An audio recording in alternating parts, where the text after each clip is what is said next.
কাউনিয়ায় বৈষম্য বিরোধী ছাত্র আন্দোলনকারীদের হাতের ছোঁয়ায় বিভিন্ন শিক্ষা প্রতিষ্ঠানের দেয়ালে ফুটে উঠেছে রঙিন চিত্রকর্ম, স্বাধীন বাংলার ছবিসহ বিভিন্ন স্লোগান। পারিপার্শ্বিক পরিবেশ রাঙিয়ে দিতে তাদের এই প্রয়াস।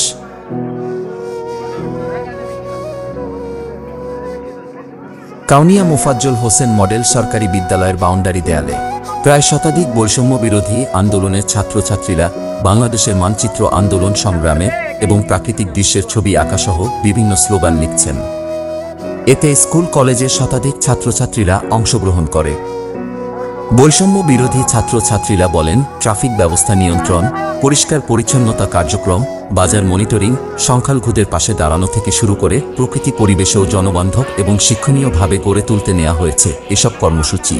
ছাত্র আন্দোলন কাউনিয়া উপজেলার পক্ষ থেকে আমরা আমাদের উপজেলাটাকে ঢেলে সাজানোর জন্য আমরা বিভিন্ন সচেতনতামূলক কার্যক্রমগুলো করার পাশাপাশি আমরা এই উপজেলার যে পরিত্যক্ত দেওয়ালগুলো যেগুলো অনেক আগে থেকে পড়ে আছে, এই দেওয়ালগুলো তো আমরা এই যে একটা ছাত্র জনতা বিপ্লবের ফলে যে এই যে একটা অর্জন আমরা এটাকে দ্বিতীয় স্বাধীনতা বলতেছি।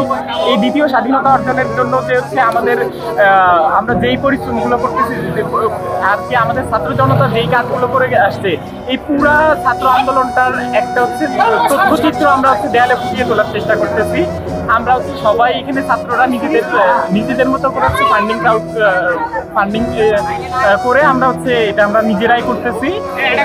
এর মাধ্যমে আমরা আমাদের যারা তরুণ প্রজন্ম আসবে তারা যাতে এই আন্দোলন সম্পর্কে একটু জানতে পারে, এটাই ছিল আমাদের। আমি পড়াশোনা করছি বেঙ্গলুরু বিশ্ববিদ্যালয় রংপুর 12তম ব্যাচ।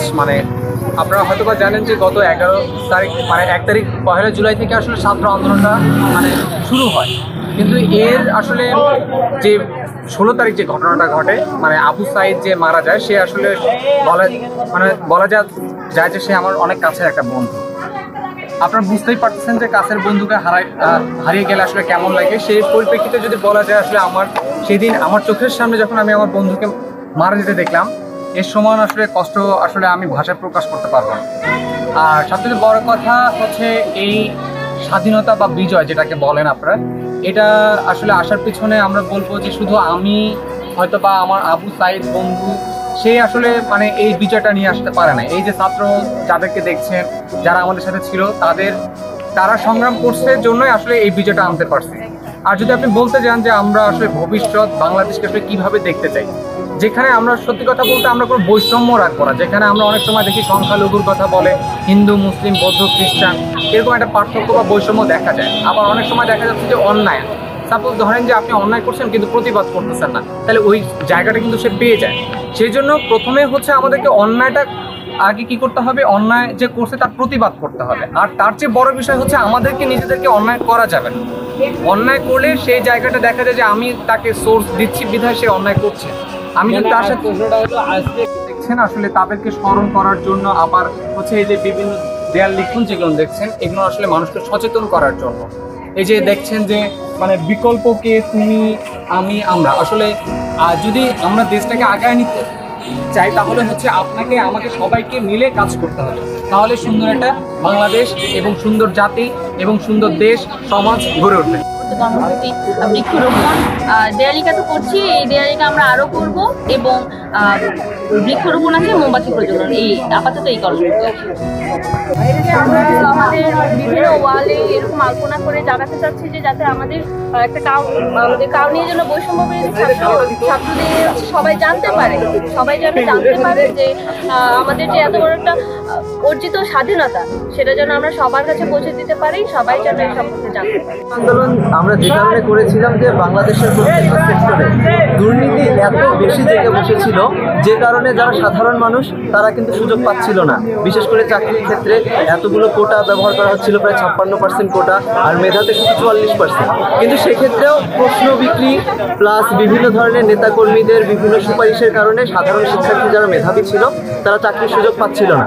তো সে কারণেই আমরা স্টুডেন্ট যারা ছিলাম তারা মুভমেন্টে নামি, কিন্তু এই মুভমেন্টটা একটা সময় একটা রাষ্ট্র পরিবর্তনের মুভমেন্টে পরিণত হয়ে যায়, যে যার ফলস্বরূপ বাংলাদেশ স্বাধীন, যেটা আমরা বলছি যে আমাদের স্বৈরাচার সরকারের পতন, এবং সেটাকে আমরা বলছি যে বাংলাদেশের স্বাধীনতা, দ্বিতীয় স্বাধীনতা। এই দ্বিতীয় স্বাধীনতার পরে আমরা স্বাধীনতা তো পেয়েছি, কিন্তু আমাদের মূল লক্ষ্য যেটা ছিল যে বাংলাদেশের সংস্করণ, সেই সংস্কারকরণের লক্ষ্যে বাংলাদেশের সব শিক্ষার্থী আমরা যারা আছি তারা নিজ নিজ উদ্যোগে তার নিজ এলাকায় সংস্কারের কাজ আমরা শুরু করেছি।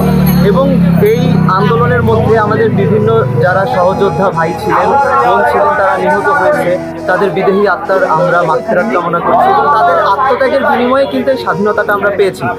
এর কারণে তাদের যে জীবনটা গিয়েছে, তাদের সেই মৃত্যুটা বা তাদের আত্মত্যাগটা যাতে বৃথা না যায়, সেজন্য আমরা সকল শিক্ষার্থী আমাদের নিজ নিজ উদ্যোগে নিজ নিজ এলাকায় পরিবর্তনের চেষ্টা করছি।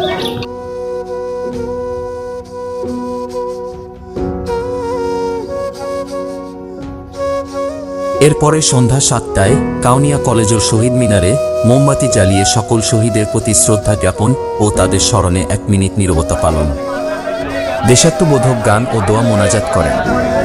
রংপুরের কাউনিয়া থেকে মোহাম্মদ মঞ্জুরুল আহসানের পাঠানো তথ্যচিত্রের ডেস্ক রিপোর্ট, মিশন 90। মিশন 90 সংবাদের পিছনে নয়, ভিতরে ছুটি।